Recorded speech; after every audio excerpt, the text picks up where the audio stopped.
Assalamualaikum warahmatullahi wabarakatuh. Saya Aditya Fajar Hidayat. Di sini saya akan membahas materi tentang analisis model pembelajaran kolaboratif learning tipe Jigsaw.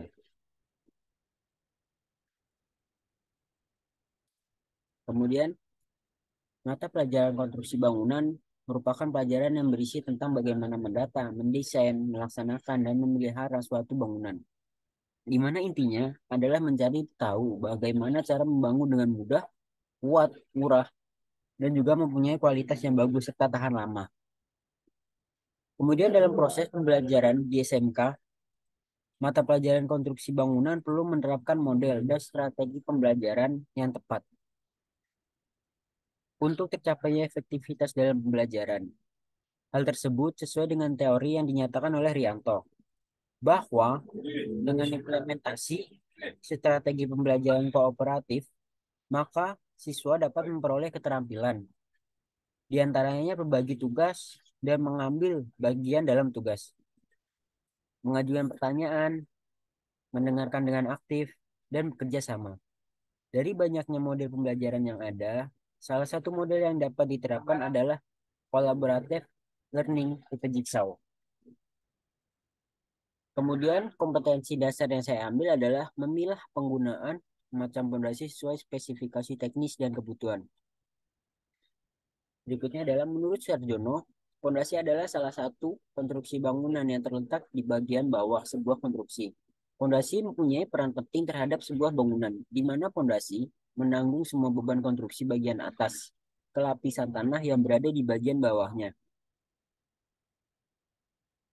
Menurut Gunawan, secara umum pondasi dibagi menjadi dua jenis, yaitu pondasi dangkal dan pondasi dalam.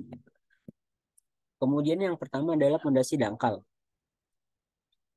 adalah pondasi yang mendukung beban secara langsung. Pondasi ini digunakan apabila lapisan tanah pendukung pada dasar pondasi terletak relatif jauh dari permukaan tanah atau daya.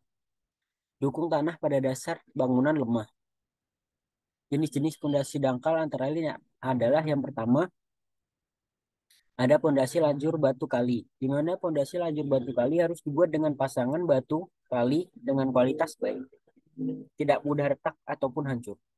Kemudian yang kedua adalah pondasi plat, di mana pondasi plat menopang beban struktural, maka disyaratkan terbuat dari konstruksi beton bertulang dengan mutu minimal K175. Kemudian pondasi plat menerus, di mana pondasi plat menerus sama dengan pondasi plat yang disyaratkan terbuat dari konstruksi beton bertulang dengan mutu minimal K175. Kemudian yang keempat adalah pondasi sumuran, di mana pondasi sumuran digunakan apabila tanah dasar yang baik agak dalam retaknya, serta di dalam tanah terdapat gangguan yang menghalangi pelaksanaan pembuatan pondasi. Kemudian yang kelima adalah pondasi rakit, di mana pondasi rakit adalah pondasi plat beton yang dibuat seluas bangunan di atasnya, atau disebut pondasi plat setempat yang luas sekali. Kemudian ada pondasi dalam, yaitu pondasi yang meneruskan beban bangunan ke tanah dasar atau tanah keras yang terletak jauh dari permukaan. Jika kedalaman pondasi adalah muka tanah, adalah lebih dari 5 kali lebar pondasi, atau sama dengan D lebih besar dari 5B. Maka disebut pondasi dalam. Jenis-jenis pondasi dalam antara lain adalah yang pertama adalah pondasi tiang pancang, di mana pondasi tiang pancang adalah jenis pondasi dalam yang biasa dijumpai pada konstruksi darat maupun laut. Pondasi ini bertujuan menopang beban di atasnya, lalu meneruskan beban tersebut melalui tiang pancang tersebut. Berdasarkan jenis pemindahan bebannya, ada yang menerus beban dengan tahanan ujung. Kemudian yang kedua adalah pondasi tiang bor pile, yaitu bentuk pondasi dalam yang dibuat dalam permukaan tanah. Pondasi ini ditempatkan sampai kedalaman yang dibutuhkan dengan cara membuat lubang dengan sistem pengeboran atau pengerukan tanah. Kemudian, model pembelajaran cooperative learning tipe Jigsaw. Pada dasarnya, dalam model pembelajaran ini, setiap peserta didik bergabung dengan anggota kelompok lain yang mendapatkan masalah atau soal yang sama. Dan setelah mendapatkan pemecahan, mereka bertanggung jawab untuk menularkan pemahamannya kepada rekan-rekan di kelompok awalnya. Kelebihan yang dimiliki dalam Jigsaw adalah dapat melibatkan seluruh peserta didik dalam belajar sekaligus mengajarkan kepada orang lain. Kelebihan yang lain yaitu mempermudah pekerjaan guru dalam mengajar, karena sudah ada kelompok ahli yang bertugas menjelaskan materi kepada rekan-rekannya. Kemudian yang kedua, mengembangkan kemampuan siswa mengungkapkan ide atau gagasan dalam memecahkan masalah tanpa takut membuat salah. Kemudian yang ketiga, dapat meningkatkan kemampuan sosial, mengembangkan rasa harga diri dan hubungan interpersonal yang positif. Kemudian yang keempat, siswa diajarkan bagaimana bekerja sama dalam kelompok. Yang kelima, siswa lebih memahami materi yang diberikan karena dipelajari lebih dalam dan sederhana dengan anggota kelompoknya.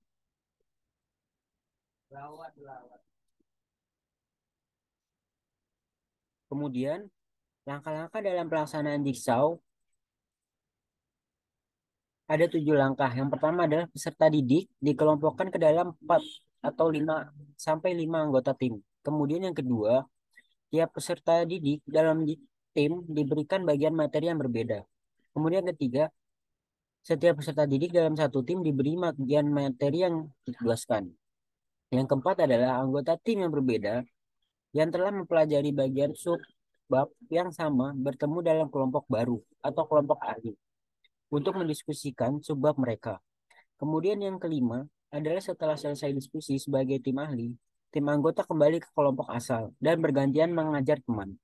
Panduan satu tim mereka tentang subbab yang mereka kuasai dan tiap anggota lainnya mendengarkan dengan sungguh-sungguh. Kemudian yang keenam adalah tiap tim ahli mempresentasikan hasil diskusi. Dan yang terakhir yang ketujuh adalah pendidik memberikan evaluasi berupa kuis.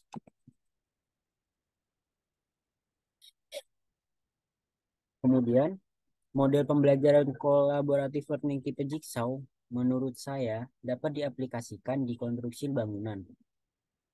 Hal ini dapat dibuktikan di mana pembelajaran tanpa model Jigsaw hanya mengalami peningkatan yang kurang signifikan. Sedangkan dengan model pembelajaran tipe Jigsaw mengalami kenaikan yang sangat signifikan terhadap pembelajaran.